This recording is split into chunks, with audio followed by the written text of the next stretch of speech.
In the interior tonight, a wildfire is burning uncomfortably close to some homes, and it's near enough to Fairbanks for firefighters to take extra precautions. They say they're making slow progress on the Hastings fire, but it's turning out to be a tough fight. Channel 2's Ted Land is live tonight near the wildfire this evening. Ted, what's it looking like out there? Hi, Mike, Maria. That's a live look at the Hastings wildfire, still actively burning at this hour. The smoke towering hundreds of feet into the atmosphere. We're standing on a hilltop that a lot of people are flocking to this evening to see what's happening just over that ridge. Firefighters say they're pleased with the progress they made today, but this blaze is still far from full containment. That column, I'm sure, is going to pick up pretty quick. It's a good vantage point. You know, it's a big change from being on the line, which is what I'm used to.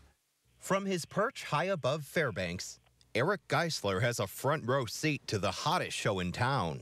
I'm the field observer and the lookout for the fire from this aspect. We've got several of us spread around different high points. So there's your flame in the base now. He's keeping an eye on the Hastings wildfire, which has burned through roughly 13,000 acres, just a few miles from a subdivision and the Trans-Alaska Pipeline. No structures lost with the exception of where the origin was, and there was a structure loss originally there. There are some 750 firefighters now battling the blaze, which is considered one of the highest priority emergencies in Alaska. At the nearby incident command, it's all about strategy.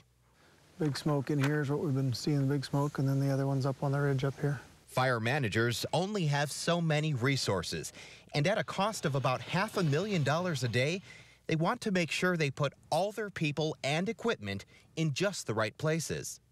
It's a big operation with a lot of moving parts and pieces, and so far, you know, we'll continue to do so until we meet our objectives. Their most expensive resource is the helicopters and airplanes, which shuttle back and forth throughout the day, dropping water and flame retardant.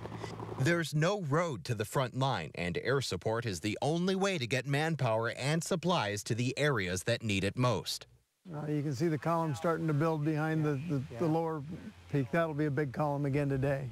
Back on the hilltop, Eric Geisler and a steady stream of locals just cannot look away.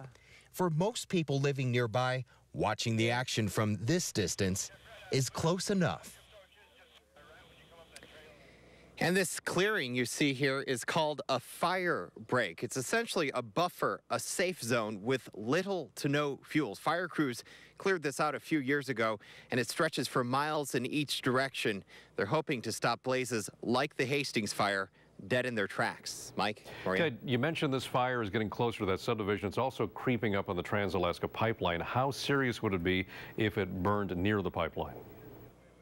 Well, firefighters, first of all, say they'll do all they can to stop the flames from getting that far.